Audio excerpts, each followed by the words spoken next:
সারা পৃথিবী জুড়ে যে কোনো বর্ণের মানুষ, যে কোনো ধর্মের মানুষ ধর্ম ছাড়া বাঁচতে পারে না। বিভিন্ন সম্প্রদায় বিভিন্নভাবে এই ধর্মকে অবলম্বন করে বেঁচে আছে। তো যতদিন পৃথিবীতে ধর্ম আছে ততদিন পৃথিবী আছে। পৃথিবী আছে বলে ধর্ম আছে তা নয়, ধর্ম আছে তাই পৃথিবী আছে। ধর্মের উপরে চন্দ্র সূর্য, ধর্মের উপরে জোয়ার ভাটা, ধর্মের উপরে আলো বাতাস, এগুলি সব ধর্মের উপরে। এই জন্য মানুষ ধর্ম ছাড়া বাঁচতে পারে না। তাই ধর্মকে অবলম্বন করে এই ধর্মা অনুষ্ঠান। তো অনেকে অনেক কথা জানেন, আবার অনেকে অনেক কিছু জানেন না। তার জন্য চৈতন্য মহাপ্রভু এই হরি নাম বাসরের চালু করলেন। মানুষ অজানাকে জানবে, অজ্ঞানী জ্ঞান পাবে, যার নয়ন নাই সে নয়ন পাবে এই হরি বাসরের।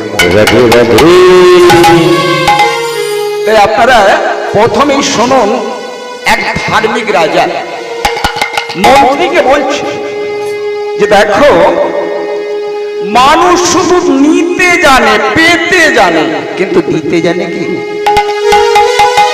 যারা দিতে জেনেছে তারাই পৃথিবীতে অমর হয়ে আছে। শুধু তো মানুষ জন্ম, পশু পক্ষী নাই, দিতে পারে না।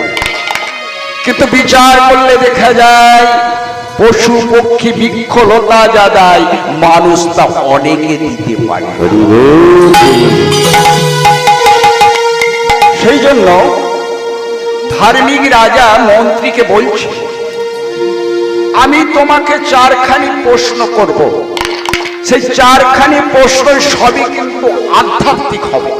এই কারণেই হবে, এই পূর্ণভূমি ভারতবর্ষে যারা জন্ম লাভ করেছে তারা যে অল্প বিস্তার ধর্ম জানে না, এমনটা হতে পারে। এই জন্য তোমার কাছে আমি চারখানি প্রশ্ন করব, তুমি যথাযথ ভাবে প্রশ্নের উত্তর দেবে। মন্ত্রী বললেন, বলুন আপনার প্রশ্ন কি? ওই জন্য বলা হচ্ছে মানে প্রশ্ন তো আমি করব, কিন্তু তোমার মাথা নড়ছে কেন? তো কারো যদি মাথা নড়ে, ঘন ঘন চোখের পাতা পড়ে, তাহলে বুঝতে হবে ভিতরে চঞ্চল আছে। তাই তোমার হরিনাম শোনা হবে না, কারণ হয় বাচ্চা ঘুমাচ্ছে, না ওই ঘরে খিল দেওয়া হয়নি, মন চঞ্চল, তাই তোমার হরিনাম শোনা হবে না। হরিনাম শুনতে হলে একাগ্র চিত্তে বসতে হবে গুরুগো। তাই তোমার কাছে আমার প্রশ্ন হলো, ভগবান কোথায় থাকে? রাজা মন্ত্রীকে বলছে যে ভগবান কোথায় থাকে। এটা কি তোমার মগজে আছে? তুমি তো আমার কাছ থেকে অনেক মাইনে নিলে, অনেক খেলে, অনেক জামা কাপড় নিলে, অনেক অলংকার নিলে, কিন্তু দিলে কি? দাও। একটা কথা মনে রাখবে পুরমন্ত্রী, কাউকে যদি 1 কিলো চাল দিয়ে উপকার করা যায়, সেটা আগবেলার খোরাক। কাউকে যদি একটা ধুতি কিংবা শাড়ি দান করা যায় 3 মাসে, তারপর তো ছিঁড়ে যাবে, আবার চাইতে হবে, তাহলে তুমি তার উপকারটা করলে। সবচেয়ে বড় উপকার হলো মানুষের অজ্ঞানতা দূর করা, তারপরে তার চৈতন্য সত্যকে জাগিয়ে তোলা। কেউ যদি কাউকে ঈশ্বর তত্ত্ব জ্ঞান দিতে পারে, সেটাই হলো বড় দান। এই জন্য তোমার কাছে আমার প্রশ্ন হলো, ভগবান কোথায় থাকে? মন্ত্রী বললেন মানুষের মধ্যে ভগবান। এই জন্য আমার সিদ্ধান্ত ওই মানুষই ভগবান। রাজা বললেন মানুষ কি করে ভগবান হলো? কারণ এই যে আমাদের কাল নাম আরম্ভ হয়েছে, তো কাল থেকে কেউ কেউ হরি নাম শ্রবণ করছে। তো আপনি যদি ভগবান হবে, কার নাম শুনবে? আপনি তো নিজেই ভগবান। কার পূজা করবেন? আপনি তো নিজেই ভগবান। তাকে হাত জোড় করে নমস্কার করবে। ওই জন্য বলে মানুষ বোকা। মানুষ কখনো ভগবান হতে পারে না। হলো না তোমার প্রশ্নের উত্তর? বাদ দিয়ে দাও। 2 নম্বর প্রশ্ন, ভগবান কি খায়? মন্ত্রী বলে আগেরটা খুব কঠিন ছিল, এটা খুবই সোজা। বলে আগেরটা কঠিন ছিল, এটা খুবই সোজা। ওই তো মন্দিরে গেলে দেখা যায় শসা, আপেল, বাতাসা, নকুলদানা, চিড়া, দধি, পিঠা, পায়স, অন্ন ব্যঞ্জন, এগুলোই তো ভগবান খায়। রাজা বলে এগুলো কি করে খায়? মানুষরা ভগবানের মন্দিরে নিয়ে যায়, বের করে আবার নিজেরাই খায়। ওমা, আপনি যদি ভগবানকে গুনে গুনে 24টা নাড়ু দেন না, ও দেখবেন আপনি 24টা নাড়ুই ফিরে পেয়েছেন। তাহলে ভগবান কি খেলো গো? ভগবান ওগুলো খায় না। বলে তাহলে তো আমার দ্বারাই হলো না। 3 নম্বরটা বলো। বলে 3 নম্বর প্রশ্ন, ভগবান কখন হাসে? মন্ত্রী বললেন যখন মানুষ সুখের দিনে হাসে তো ভগবানও হাসে। রাজা বলে তাহলে আমাকে এটাও ধরে নিতে হবে যে মানুষ যখন দুঃখের ফাঁদে পড়ে কাঁদে তো ভগবানও কাঁদে। বলে না, তা তো নয়। ভগবান তো কোনোদিন কাঁদে না। ভগবান সচ্চিদানন্দ, সদানন্দ, ক্ষমানন্দ। ভগবান তো কখনো কাঁদে না। বলে তাহলে তোমার প্রশ্নের উত্তর হলো না। শেষ প্রশ্ন, 4 নম্বর প্রশ্ন, ভগবান কি করে? মন্ত্রী তার ধারণা থেকে উত্তর দিলেন মানুষ যা যা করছে বিভিন্ন কর্মের মধ্য দিয়ে আপনি ভেবে নেন ভগবান ওই কাজ করছে। রাজা বললেন এটা কি করে হলো? মানুষ করছে তার পূর্ব প্রারব্ধ অনুযায়ী। এই যে আগের জন্মে যা করেছো তাই এই জন্মে তুমি মা পেয়েছো, বাবা পেয়েছো, ছেলে পেয়েছো, মেয়ে পেয়েছো, স্ত্রী পেয়েছো, সংসার পেয়েছো, তেমনি তুমি কর্ম পেয়েছো পূর্ব প্রারব্ধ অনুযায়ী। ভগবান কর্ম করে না। ভগবান কর্মের অধীন নয়, মানুষ কর্মের অধীন। তাই তোমার প্রশ্নের উত্তর হলো না। এখন একটাই কাজ বাকি, ওই রাজ্যে রাজ্যে ভেড়া পিটিয়ে দাও। কোন জ্ঞানী কোন গুণী যদি আসে প্রশ্নের উত্তর দেবে, পুরস্কার পাবে। বাজা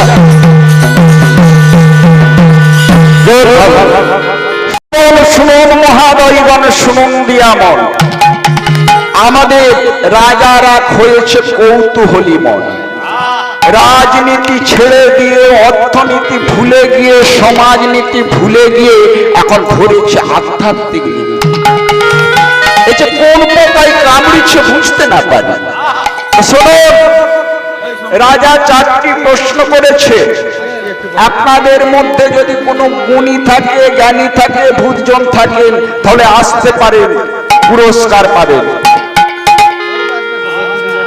এখন কত পণ্ডিত লোক গেল না যাইতা তার গোনা কত পণ্ডিত লোকালো না যাই তার গোনা রে পণ্ডিত লোকালো না যাই তার গোনা কত পণ্ডিত লোকালো না যাই তার গোনা যেমন প্রশ্ন তেমনি রইল উত্তর তো হলো না যেমন প্রশ্ন তেমনি হলো না যেমন প্রশ্ন তেমনি রইল উত্তর তো হলো না যেমন প্রশ্ন তেমনি হলো না পণ্ডিত যেই জোলা সে তো আজন্ম আনা পণ্ডিত জোলা সে তো আজন্ম আনা পণ্ডিত যেই জোলা সে তো আজন্ম আনা পণ্ডিত জোলা সে তো আজন্ম আনা স্বাস্থ্য কেন্দ্রে মরে তার মর্ম বোঝে না কত সাধু মরে তার মর্ম বোঝে না স্বাস্থ্য কেন্দ্রে মরে তার মর্ম বোঝে না কত সাধু মরে তার মর্ম বোঝে না পণ্ডিত যে জনা সে তো আজন্ম কানা কত স্বাস্থ্য খেতে মরে তার মর্ম বোঝে না। দেখেন বাবা কীর্তন করি তো গ্রামে গ্রামে যাই তো কত পণ্ডিতের সঙ্গে দেখা হয় জানেন বলে রণজিৎ বাবু আমি একটা মহাভারত কিনে রেখেছি তুমি কতগুলো ভুল বলো আমি সব ধরে নেব এরাও পণ্ডিত তো যারা গ্রন্থাদিক পড়ে যারা দোকানে দোকানে রাস্তায় রাস্তায় তর্ক করে তাদেরকে তার্কিক বলতে পারে বাহ্যিক পণ্ডিত হতে পারে সম্মান পেতে পারে হাততালি পেতে পারে কিন্তু কৃষ্ণ ভক্ত হতে পারে না পণ্ডিত যে জনা সে তো আজন্ম কানা কত স্বাস্থ্য ঘেটে মরে তার মর্ম বোঝে না স্বাস্থ্য পড়ছে কি বৈশাখ মাসের মাহাত্ম্য তুলসীতে জল দান না করে জল গ্রহণ করতে দেয় এটা পড়েছে কিন্তু তুলসী বৃক্ষে জল দেয় না এটা কি স্বাস্থ্য পড়া হলো গুরু বৈষ্ণব বাড়িতে এলে তার চরণ ধৌত করে তাকে প্রণাম করা উচিত কিন্তু সেটা করেনি এটা পড়েছে তাহলে কি হলো বলে পণ্ডিত যেই জন্য সে তো আজন্ম কানা পণ্ডিত জোলা সে তো আজন্ম কানা পণ্ডিত যেই জন্য সে তো আজন্ম কানা পণ্ডিত জোলা সে তো আজন্ম কানা স্বাস্থ্য ক্ষেত্রে মরে তার মর্ম বোঝে না কত সাধু মরে তার মর্ম বোঝে না স্বাস্থ্য ক্ষেত্রে মরে তার মর্ম বোঝে না কত সাধু মরে তার মর্ম বোঝে না এখন মন্ত্রী মাঠের মাঝখান দিয়ে হনন করে যাচ্ছে এক চাষি ভাই ওই মাঠে কাদা মাটি মেখে ধান রোপণ করছে সেই চাষি ভাই তখন মন্ত্রীকে দেখে বলছে ও মন্ত্রী মশাই বলি রাজবাড়িতে কোনো মহোৎসব হচ্ছে নাকি গা এত লোকজন করে যাতায়াত করছি গা মন্ত্রী বলে কারো আগ জ্বালায় এর আগ জ্বালায় খালি খাবে আরে ধর রাজা চারখানি প্রশ্ন করেছে কেউ উত্তর দিতে পারছে না তাই ওই পণ্ডিতরা ঢুকছে আর বেরোচ্ছে ঢুকছে বেরোচ্ছে তখন সেই চাষি ভাই বলছে যে কি এমন প্রশ্ন গা কেউ পাচ্ছে না কি এমন প্রশ্ন মন্ত্রী বলে জীবনে তো দু পাতা লেখাপড়া করো না সেইটা করলেও নাই দেখতাম সেইটাও তো তোমার জীবনে হয় না তোমাকে বলে কি হবে তখন সে চাষি ভাই বলছে দেখো লেখাপড়া শিখলেই হয় না দেখবেন অনেকে মহাভারত পড়ে রামায়ণ পড়ে ইত্যাদি গ্রন্থাদিক পড়ে তো বাবা গ্রন্থাদিক পড়ে তার জ্ঞান লাভ হয় আর যারা হরিনাম শ্রবণ করে তাদের কি জ্ঞান হয় না কি ঠিক সেইটা খবর মানুষ যদি ঘাত প্রতিঘাতে পড়ে যে জ্ঞান লাভ করে সেটা আবার কলেজে পড়লেও হয় না। রাধে রাধে। তো বলুন না, হয়তো উত্তর দিতে নাই বা পারলাম। শোনার অধিকার সকলের আছে, ছোট বড় মূর্খ মাঝারি সকলে, হয়তো উত্তর দিতে নাই বা পারলাম। মন্ত্রী বলছে আচ্ছা ঠিক আছে, তুই বলতো ভগবান কোথায় থাকে? চাষি ভাই বলছে ও এর জন্য এত তুল কালাম চলছে রাজবাড়িতে। বলে তাহলে তোর কাছে কিছু ব্যাপার না? বলে না কিছু ব্যাপার, এ তো জলের মতো। হ্যাঁ, কত পণ্ডিতরা সব চলে গেল আর তোর কাছে জলের মতো। আচ্ছা বলতো ভগবান কি খায়? বলে এটা তো বাচ্চা ছেলেরাও দিতে পারে। হ্যাঁ, আচ্ছা তুই বলতো ভগবান কখন হাসে? বলে এটা তোমার কাছে বলবো কেন, যাব রাজার কাছে। মন্ত্রী বলে এ বেটাকে পুরস্কারের লোক চেপে ধরেছে, ওই রাজপ্রাসাদে যাবে বলবে আর পুরস্কার নেবে। আচ্ছা ঠিক আছে তাই হবে। ওই কাদা মাটিটা ধুয়ে ধুতি পাঞ্জাবি করে চল আমার সঙ্গে ধীরে ধীরে রাজপ্রাসাদ। তখন চাষি ভাই বলছে এই কাদা মাটি কতবার ধোবো আর কতবার মাখবো? এই সংসারে তো বলে ধুলো মাটি মাখা আর ধুলো মাটি খাওয়া, তাই একবারে হরি বলবো আর সেখানে কাদা মাটি ধোবো। আচ্ছা ঠিক আছে তাই হবে, চল আমার সঙ্গে। এখন চাষি ভাই উদ্দান্ত কণ্ঠে গান গাইতে গাইতে চলেছে রাজপ্রাসাদে। হেলাতে জীব কাটিও নায়া যুগল কিশোর চরণ ভজ। হেলাতে জীব কাটিও নায়া যুগল কিশোর চরণ ভজ। হেলাতে জীব কাটিও নায়া যুগল কিশোর চরণ ভজ। হেলাতে জীব কাটিও নায়া যুগল কিশোর চরণ ভজ।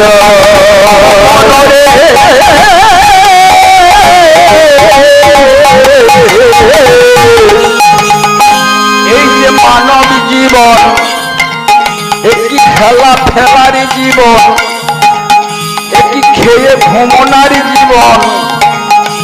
কত পশু পক্ষী খায় আর ঘুমিয়ে যায়, না না এসে জীবন নয়, একটি মা বাবা হওয়ার জীবন রে। কৃষ্ণ ভজিবার করে তারপরে একটা মনে নাই, মা মনে আছে? কৃষ্ণ ভজিবার করে হাই হাই হাই একটি ভুলে গেলাম, একটি মা হতে বাবা হতে এলাম, তো টাকা পয়সার মালিক হতে এলাম। তো যারা কৃষ্ণ ভজনা করেছে তারা মানুষ ছিল আগে, স্বর্গ সুখ পাবে বলেই সাধন ভজন করেই তারা দেবতা হয়েছে। আর দেখবেন ছেঁড়া কাপড় পরে নেড়া মাথা হয়ে জপের মালা ধরে কেঁদে যাচ্ছে, তারা জগতের সুখ ভোগ চায় না, তারা স্বর্গের সুখ ভোগ চায় না, তারা গোবিন্দ পাদ পদ্ম চায়। হেলাতে জীব কাটিও নায়া যুগল কিশোর চরণ ভজ। হেলাতে জীব কাটিও নায়া যুগল কিশোর চরণ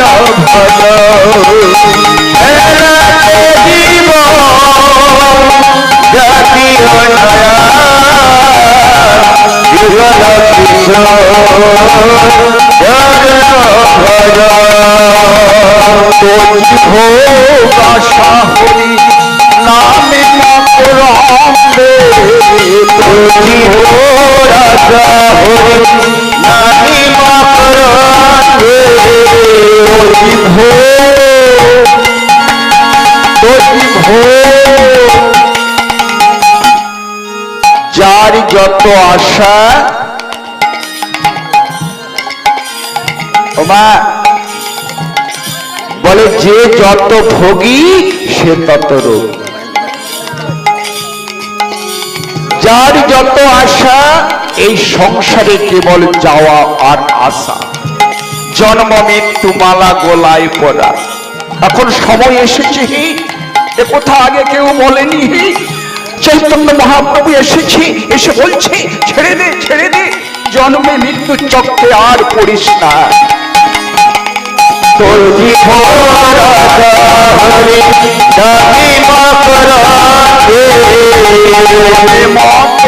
মকরন্দে ভজ হরি বন্দে ধরি মকরন্দে ভজ হরি বন্দে তোরি ভোগ আশা হরি নামে মকরন্দে তোরি ভোগ আশা হরি নামে মকরন্দে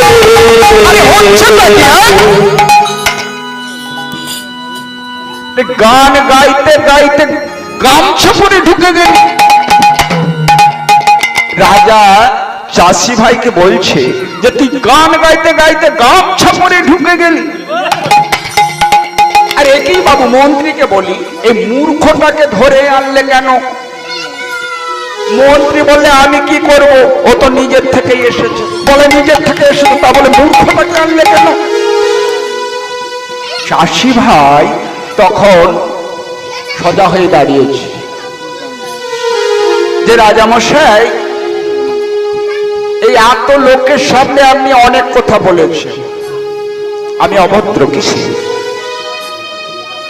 গামছা পরেছি বলি তাহলে ভালো জামা কাপড় পরলে যদি ভদ্র হয় সে তো কিনতে পারে আবার খুলে দিয়ে যায় ভালো জামা কাপড় পরে নিজের চরিত্রকে ঢাকা দেওয়া যায় না জীবনের কলঙ্ককে ভালো জামা কাপড় পরে ঢাকা দেওয়া যায় না তাই আমি এই গামছা পরেছি বলে আপনার কি প্রশ্নের উত্তর দিতে পারি না হ্যাঁ বেটা গামছা পরে এলে কি হবে মুখ দিয়ে ঝাল বেরোবে আচ্ছা ঠিক আছে তুমি প্রশ্নের উত্তর দাও তো ভগবান কোথায় থাকে চাষি ভাই সঙ্গে সঙ্গে উত্তর দিয়েছে বলুন তো মহারাজ ভগবান কোথায় নেই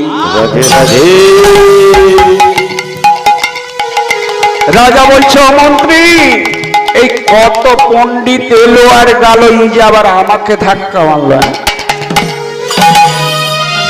আরে তুই কি বলছিস রে ভগবান কোথায় থাকে মানে ভগবান সব জায়গায় বলে হ্যাঁ সর্বম হৃদম খালিদম ভগবান সর্বময় ভগবান সব জায়গায় আছে আকাশে বাতাসে অনলে অনিলে স্থাবরে জঙ্গমে কীট পতঙ্গ পশু পাখি মানব দানব ভগবান কোথায় নেই ভগবান সর্বত্রই আছে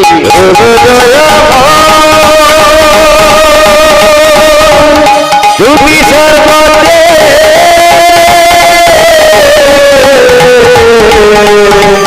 বিরাজ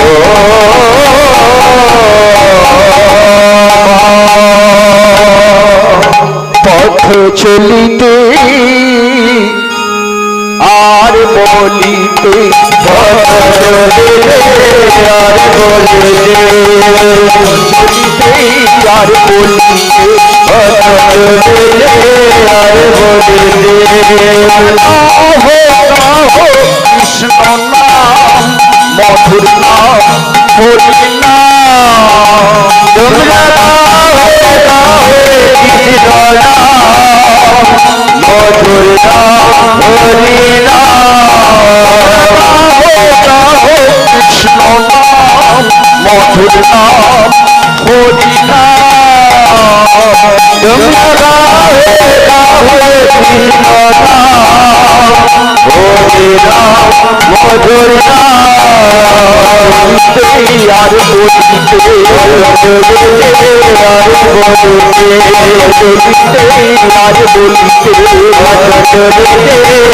বলিতে আর বিশ্বাসে কবু বিশ্বাসে কবু বিপদে কবু সংকটে বিশ্বাসে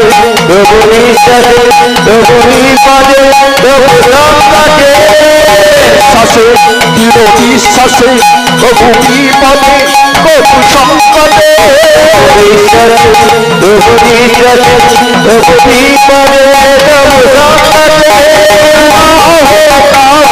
নাম মধুর নাম হরি নাম। তোমরা গাহে গাহে কৃষ্ণ নাম হরি নাম মধুর নাম। আর বলিতে আর বলিতে আর বলিতে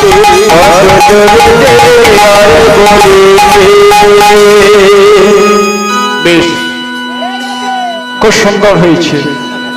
তুমি এবার দ্বিতীয় প্রশ্নের উত্তর দাও। ভগবান কি খায়? চাষি ভাই উত্তর দিলে অপ্রাকৃত নবীন মদন, এই জগতের বস্তু ভগবান খায় না। ভগবান এই জগতের বস্তু খায় না, তাহলে কি খায় না? ভক্তের অহংকার। ভক্তের অহংকারটা গ্রহণ করে। কোন ভক্ত যদি অহংকার করে, তার অহংকারটা চূর্ণ করে দিয়ে তাকে মাটিতে মুচড়ে দুমড়ে ফেলে দিয়ে গোবিন্দ চরণে নিয়ে আসে। ভগবান ভক্তের ওই অহংকারটুকুই গ্রহণ করে। যিনি অহংকার করে প্রভুকে মানে না, প্রভুর পূজা অর্চনা করে না, তাই সেই ভক্তকে চোখের জলে তার দাম দিতে হয়। ভগবান ভক্তের অহংকারী সেবা করে। বেশ, খুব সুন্দর প্রশ্নের উত্তর দিয়েছ। তো ভগবান কখন হাসে? না মানুষের ব্যবহার দেখে। এরকম না, মানুষ এমন ব্যবহার করে তা ভগবান হাসে। এরকম না, এই দেখুন না, যেমন ভাই ভাই জমি জায়গা নিয়ে ভাগাভাগি, দড়ি খেলো, চান ধরো। তো নারায়ণ লক্ষ্মীকে বলছে, দেখেছো লক্ষ্মী, সবই পড়ে থাকবে, তবু বলছে এদিকটা আমার, ওদিকটা তোমার। ভাই ভাই ভাগ করছে, এদিকটা তোমার, এদিকটা আমার, ওদিকটা নদী পাড় ভেঙে যাবে, ওদিকটা তোমার, এদিকটা আমার, আমি বাড়ি করব। বলে সবই তো পড়ে থাকবে। আর যদি সেই আইলানা হয়েছিল না, আইলান লাইলা হয়েছিল, তো যদি হতো আমরাই কোথা থাকতাম আর জায়গায় কোথা থাকতো। দাঁতনে ঝড়ে নাকি মানুষও গাছে উঠে গেছিল, তো গাছে যখন উন্নত জায়গা কোথায় রইল? তবু মানুষ বলে এই দিকটা আমার, ওই দিকটা তোমার। তখন ভগবান হাসে। বেশ, আর ভগবান কি করে না, বলে এই প্রশ্নের উত্তরটা দিতে গেলে আপনাকে একটা কাজ মেনে নিতে হবে। বলে কি না, আপনাকে ওই সিংহাসন থেকে আমার পাশে এসে দাঁড়াতে হবে। বলে ঠিক আছে, দাঁড়ালাম। যখনই রাজা পাশে এসে দাঁড়িয়েছে, অমনি চাষি ভাই সঙ্গে সঙ্গে সেই রাজার সিংহাসনটাই বসে পড়ে। বেশ চেপে চুপে দেখছে। বলে মহারাজ, ওই আপনার সিংহাসনে না ভারী আরাম আছে। বলে তুমি আরাম খেতে গিয়েছো না উত্তর দিতে গিয়েছো? বললো চলছে। হ্যাঁ, আজব কায়দার মধ্যে উত্তর চলছে। বলে হাত উত্তর চলছে। বলে কিরকম? বলে এই যে আপনি ছিলেন রাজা, আমরা ছিলাম প্রজা, আর এখন আমি হলাম রাজা, আপনি হলেন। রাধে রাধে। ভগবান ওই কাজ করে, কাউকে উপর থেকে নিচে টেনে নামিয়ে নেয়, আবার কাউকে কৃপা করে নিচে থেকে তাকে উপরে তুলে দেয়, রাজা মহারাজা করে দেয়। ভগবান ওই কাজটাই করে। ভগবান কোন সম্পদ রাখে না, তোমার নিয়ে ওকে দিবে, ওকে নিয়ে তাকে দিবে, এইটাই তো কর্ম। কাউকে ধুলায় লুটিয়ে দেবে, কাউকে রাজা করে দেবে।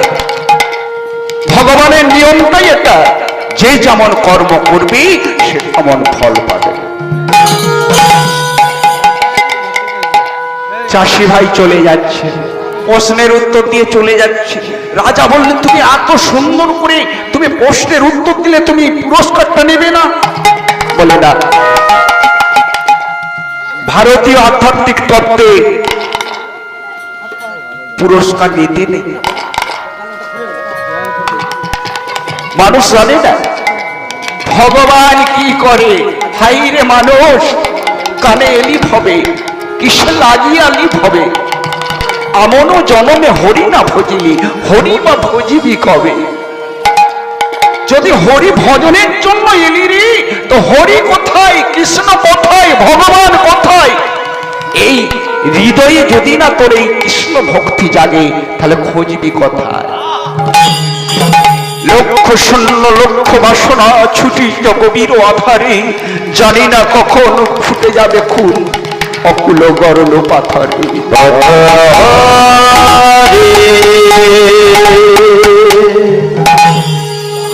ভগবান হবে লক্ষ্য, বাকি সব গৌণ।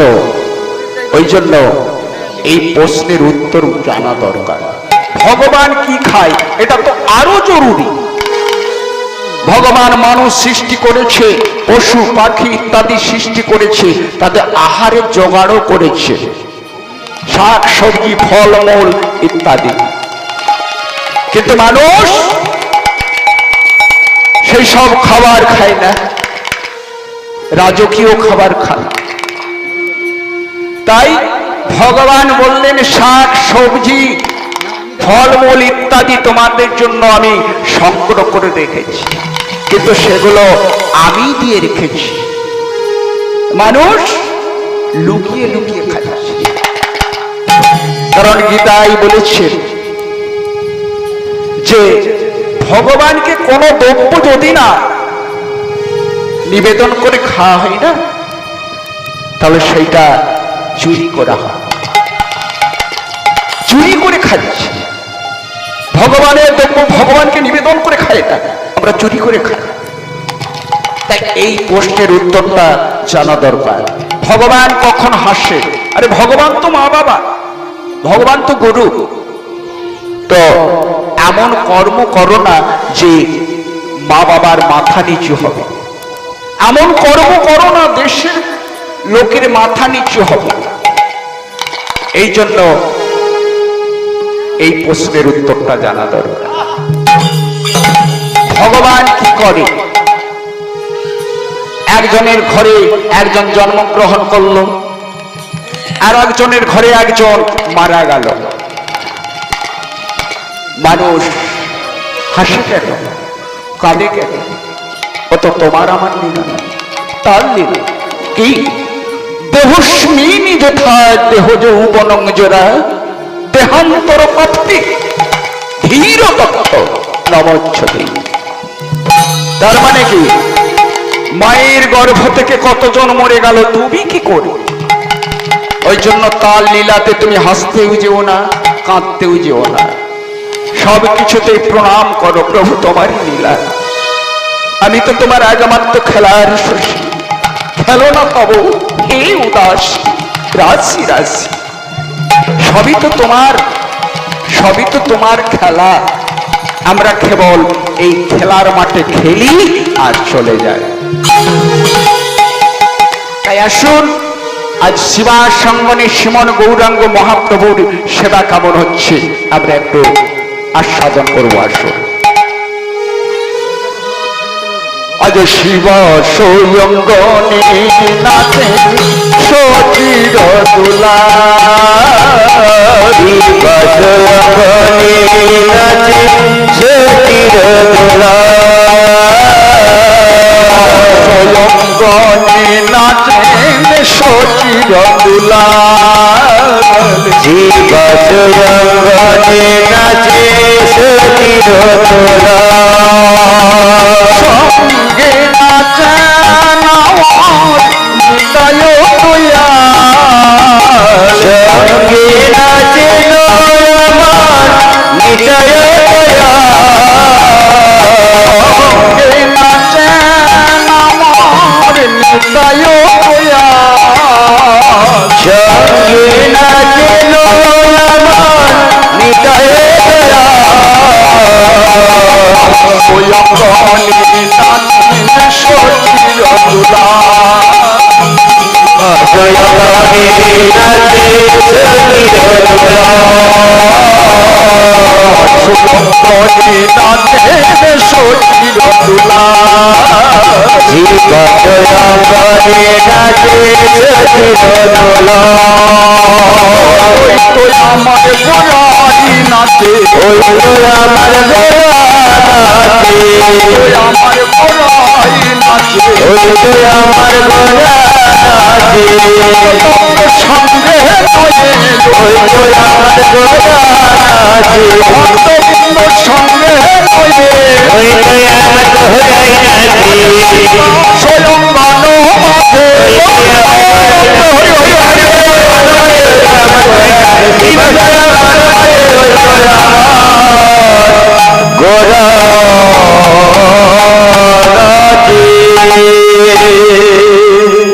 শিবার সঙ্গনে 64 মহান্ত দ্বাদশ গোপাল 6 চক্রবর্তী অষ্ট কবিরাজ অনন্তকোটি বৈষ্ণব পিতৃবর্গ মাতৃবর্গ পিয়াবর্গ গুরুবর্গ আজকে সকলকেই নিয়ে গৌর সুন্দর এসেছে শিবার সঙ্গনে।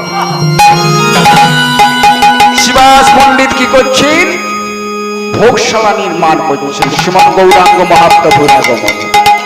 ওগো ভোগীশালা সাক্ষ্য করি আমিও শাখা সারি সারি ভোগশালা সাক্ষী অমর শাখা সারি সারি ভোগশালা সাক্ষী অমর শাখা সারি সারি চাঁদুয়া সহিত তাই মরি চাঁদুয়া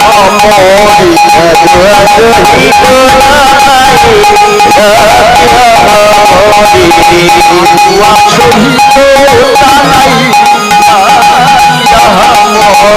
চাঁদুয়া সহিত তাই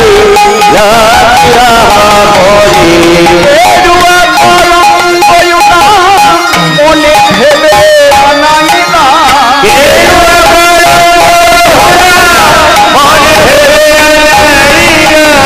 এরুয়া কলঙ্ক মনে ভেবে আনাই না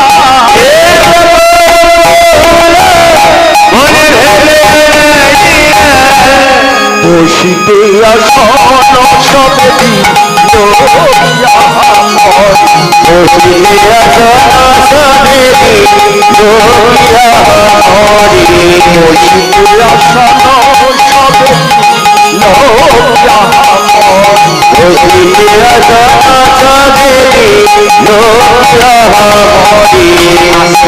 প্রভু সুর বলে প্রভু সুর বলে তাই ছাই প্রভু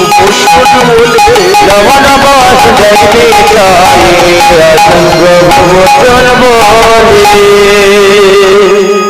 নবনবাসন বিছায় দিয়েছি। গললগ্নে পিতামাসে বললেন প্রভু দয়াময় যদি কৃপা করে এসেছিল এই কাঙালের গৃহে নিজ নিজ আসন উপবেশন করে, তাই সকলে নিজ নিজ আসন উপবেশন করে পূর্ণ গঙ্গা বাড়ি দিয়ে প্রভুর চরণ ধৌত করে দেবেন। সেই জন্য ঠান্ডা গঙ্গা বাড়ি ভরেছে। এখানে গঙ্গা দেবী বলছেন, কি বলছেন? যৎ পদ পঙ্কজ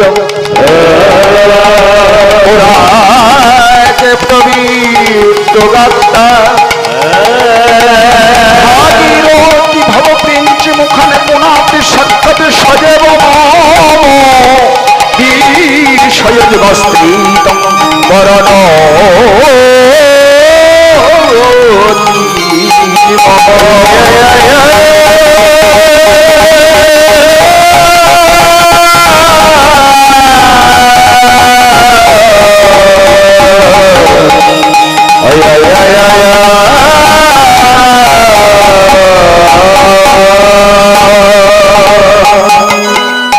তাই গঙ্গা দেবী বলছে, আমি কত বড় ভাগ্যবতী, যার পাদ পদ্ম হতে আমার জন্ম, সেই চরণ আমি আবার ধৌত করে দিচ্ছি। গঙ্গা দেবী সে নিজেই চরণ ধৌত করছে। আর এখানে শিবাস পণ্ডিত মালিনী দেবীকে বলছে, ওগো তুমি তো আমার অর্ধাঙ্গিনী, এসো চরণ দুটি মুছাই দি, ধোয়াই দি। তাই চরণ তলে বসে আজ চরণ ধৌত করছে। কেমন করি? ওগো সুবরে নভি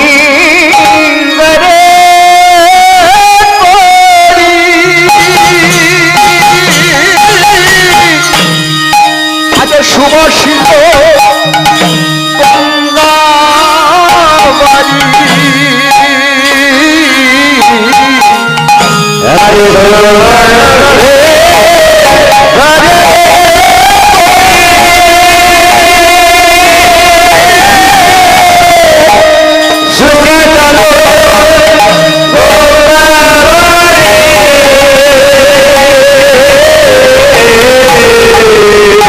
সুবরে নভি দারে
চরণ যুগল ধৌত করে দিয়েছে।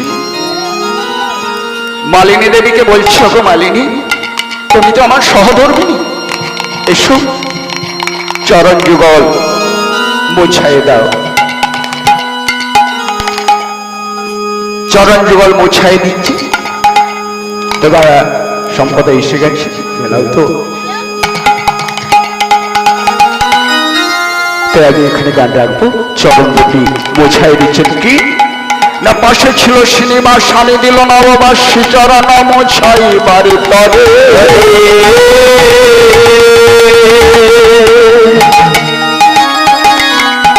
মা মালিনী দেবী বলছে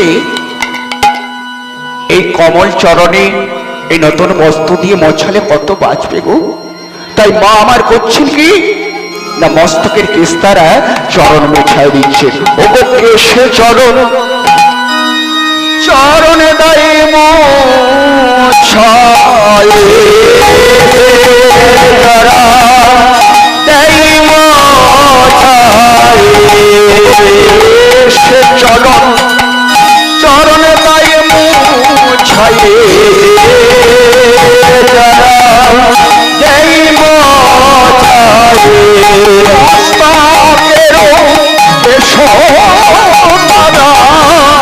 আগে কেশে চরণ দায়ে মোছায় মাত্র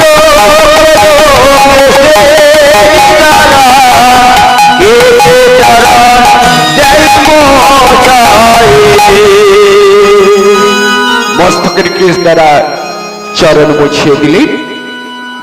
তো পরবর্তী সম্প্রদায় এসে গেছে বাবা, আমি আপনাদের কাছ থেকে বিদায় নিয়ে এই আসর থেকে বিদায় নিয়ে আমি চলে যাচ্ছি। তবে যাবার সময় একটি কথা বলি মাগো, একটু মধুর হরিনাম সবাই মিলে হরি বল গাইতে গাইতে এই আসর থেকে বিদায় নেব, কেমন? কৃষ্ণ নাম বলো ভাই সদাই জন্মে যায়, এই জন্ম দুদিনে। কৃষ্ণ নাম বলো ভাই সদাই জন্মে যায়, এই জন্ম বলো ভাই সদাই জন্মে যায়, এই জন্ম দুদিনে। নাম বলো ভাই সদাই জন্মে যায়, এই জন্ম দেখো পদকর্তা কি বলছে, দেখো বলছে কৃষ্ণ নাম বলো ভাই বিথাই জন্ম যায়, এই জন্ম মাত্র দুদিনে। কি গো মা, এটা মেনে নিয়ে যায়? কেউ 50 বছরের উপরে বেঁচে আছে, কেউ 75 বছর বেঁচে আছে, আর পদকর্তা বর্ণনা করছে মাত্র আমাদের দুদিনে। এই জন্মটা দুদিনের, এটা মেনে নিয়ে যাবে? মেনে নিয়ে যাবে না। তো দেখুন এই জন্মটা দুদিনের, আমরা এসেছি একদিন, চলে যাব একদিন, তাই না? আমাদের আসার পালা শেষ, এবার যাবার পালা। এই জীবনটা কাগজের টুকরোর মতো কখন চলে যাবে কেউ বলতে পারবে না। এই যে এসেছি মতি হরিবাসর, অনেকে এসেছেন হরিনাম শ্রবণ করছেন। এই হরিনাম শ্রবণ করে গিয়ে বাড়িতে থাকবো না হসপিটালের বেডে পড়ে থাকবো কেউ বলতে পারবে। তাই সুযোগ যখন পেয়েছি সবাই মিলে বলবো কৃষ্ণ নাম বলো ভাই সবাই জন্মে যায়, এই জন্ম ভাই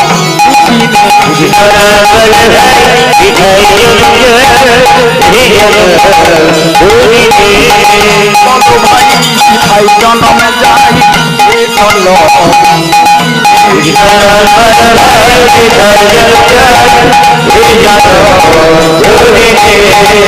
জীবন का कागज का टुकड़ो, जीवन का कागज का टुकड़ो, सुने जाई भाई जन्म जाई, ये जन्म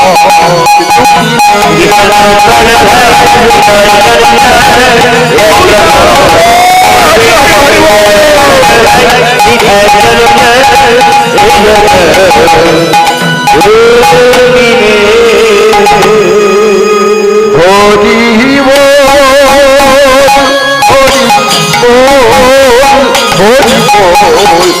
হরি বল হরি বল হরি বল হরি বল